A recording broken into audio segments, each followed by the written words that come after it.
A explosão que calou a cidade. Era o ano de 1945. O mundo acabava de sair das sombras da Segunda Guerra Mundial. O Brasil, ainda sob o impacto das mudanças políticas e sociais, via suas cidades começarem a despertar de uma longa letargia.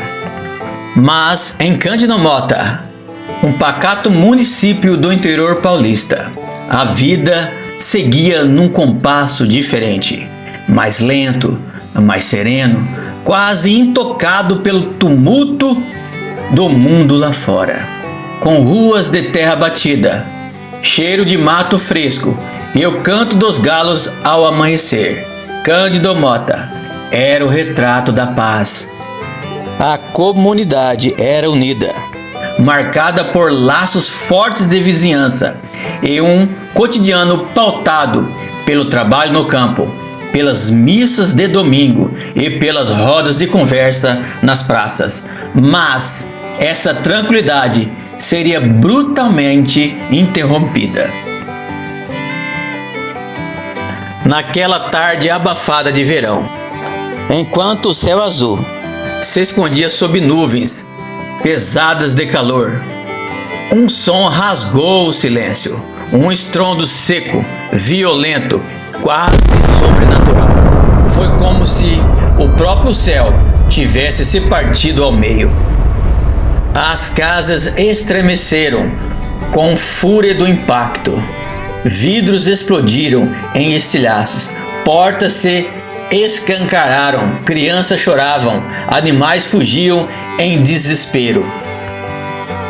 Homens e mulheres saíram às pressas, os olhos arregalados, o coração aos pulos no peito. O que foi isso?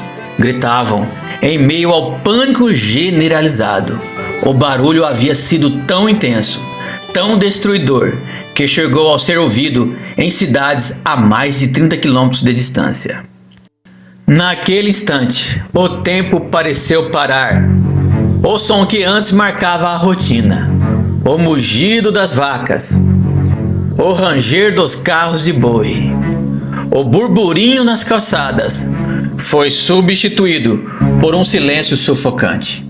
Cândido Mota havia sido ferida e ainda não sabia o quanto. No epicentro do horror, uma fábrica de fogos de artifícios, situada na zona rural, mas muito próxima da cidade.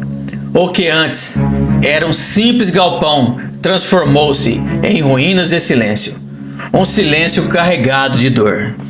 No local, 7 pessoas trabalhavam, 5 mulheres, 2 homens. Alguns enchiam pequenos saquinhos com pólvora ao redor de um tronco de peroba, usado como mesa.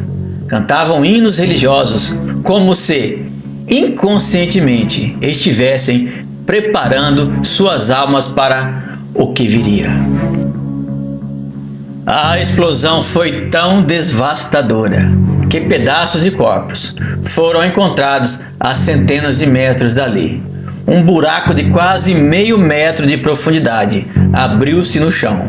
Um caibro, lançado pela força do impacto, ficou cravado em uma tora de madeira como se fosse um simples prego. Os restos mortais foram recolhidos em sacos plásticos e transportados por uma Ford 41 até a igreja matriz.